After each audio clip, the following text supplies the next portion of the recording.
কেন এই যুদ্ধ শুরু হলো? কেন ট্রাম্প এখন বড় ধরনের চাপে পড়েছে? আর এই সংঘাত কি তৃতীয় বিশ্বযুদ্ধের দিকে যাচ্ছে? আজকের এই ভিডিওতে আমরা জানব ইরান ও আমেরিকা সংঘাতের পুরো ইতিহাস। ইরান ও আমেরিকার সম্পর্ক সবসময় এমন ছিল না। 1970 দশকের আগে ইরান ছিল আমেরিকার ঘনিষ্ঠ মিত্র। তখন ইরানের ক্ষমতায় ছিলেন মোহাম্মদ রেজা পাহলভি, যাকে সাধারণত শাহ অব ইরান বলা হতো। কিন্তু 1979 সালে ঘটে যায় একটি ঐতিহাসিক ঘটনা, ইরানিয়ান রেভলিউশন। এই বিপ্লবের মধ্যে ক্ষমতায় আসে রুহুল্লাহ খামেনি।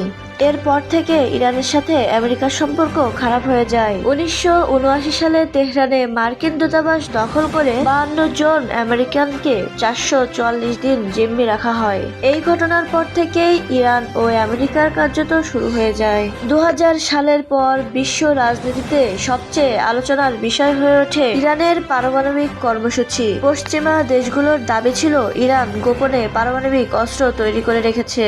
তবে ইরান সবসময় দাবি করেছে তাদের পারমাণবিক কর্মসূচি শুধু শান্তিপূর্ণের উদ্দেশ্যে। এখন প্রশ্ন হচ্ছে, ট্রাম্প কেন বিপাকে? এই যুদ্ধ শুরু করার পর ডোনাল্ড ট্রাম্প এখন কয়েকটি বড় সমস্যার মুখোমুখি। প্রথমত, যুদ্ধ তাড়াতাড়ি শেষ হচ্ছে না। দ্বিতীয়ত, তেলের দাম দ্রুত বাড়ছে।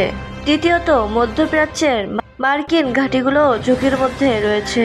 ইরানের মিত্র গোষ্ঠীগুলো মার্কিন ঘাঁটিতে হামলা চালাতে পারে। বিশেষজ্ঞরা বলেছেন এই সংঘাত যদি আরো বড় হয় তাহলে তা বিশ্বযুদ্ধে রূপ নিতে পারে, কারণ এতে জড়িয়ে যেতে পারে আমেরিকা, ইরান, ইসরায়েল, রাশিয়া ও চীন।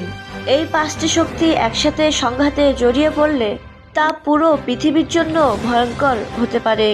ইরান আমেরিকা একটি যুদ্ধ নয়, এটি বিশ্ব রাজনীতির ভবিষ্যৎ নির্ধারণ করতে পারে। আর এই সংঘাতের কেন্দ্রে দাঁড়িয়ে আছেন ডোনাল্ড ট্রাম্প। তিনি কি যুদ্ধ থামাতে পারবেন, নাকি এই সংঘাত আরো ভয়ঙ্কর রূপ নেবে? সেটাই এখন দেখার বিষয়। আর আপনাদের মতামতটি কমেন্ট করে জানান।